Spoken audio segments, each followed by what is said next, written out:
નમસ્કાર દર્શક મિત્રો, સાવરકુંડલાની રફતારમાં આપનું સ્વાગત છે। આજે ફરી એક વખત સાવરકુંડલા ભાજપ શાસિત નગરપાલિકા મોન્સૂન કામગીરી કરવામાં નિષ્ફળ ગઈ છે। આજ રોજ પડેલા કમોસમી વરસાદને લીધે સાવરકુંડલા નગરપાલિકા દ્વારા થોડા જ સમય પહેલાં બનાવેલ મેન બજાર વિસ્તારના રોડની ભ્રષ્ટાચારની પોલ આજે ખુલી ગઈ છે। વરસાદ પડવાને કારણે ફરી એક વખત આ મેન બજાર ના વિસ્તારની અંદર પાણી ભરાતા વેપારીઓ ત્રાહિમામ પુકારી ઉઠ્યા છે। ત્યારે લોકો સવાલ કરી રહ્યા છે કે આ ભ્રષ્ટાચારી રાહી કન્સ્ટ્રક્શનના કોન્ટ્રાક્ટરને ભાજપ શાસિત નગરપાલિકાના સત્તાધીશો શું કામ છાવરી રહ્યા છે?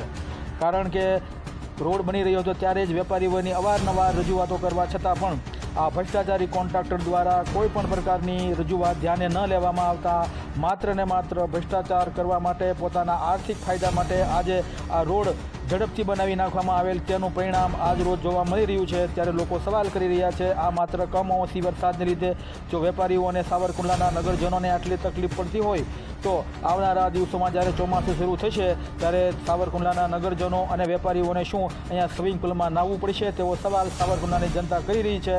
પરંતુ ભાજપ શાસિત નગરપાલિકાના સત્તાધીશો વિકાસના બણગા અને વાયદાઓ કરી રહ્યા છે, પરંતુ વિકાસની વાસ્તવિકતા આપ જોઈ શકો છો કે વિકાસના વાયદા અને વાસ્તવિકતાની કંઈક નજર અને તસવીર કંઈક આ રીતની છે। ત્યારે આગામી દિવસોમાં સાવરકુંડલાના વેપારીઓ દ્વારા તેમજ નગરજનો દ્વારા સાવરકુંડલા નગરપાલિકા સામે પ્રચંડ રોષપૂર્વક એક આંદોલન શરૂ કરવામાં આવશે, તે પણ હવે પ્રાપ્ત વિગતોમાંથી જાણવા મળી રહ્યું છે। ત્યારે ભાજપ શાસિત નગરપાલિકા ફરી એક વખત મોન્સૂન કામગીરી કરવામાં નિષ્ફળ ગયેલ છે તેવું નગરજનો અને વેપારીઓ કહી રહ્યા છે। Bureau report, Savarkundla રફતાર।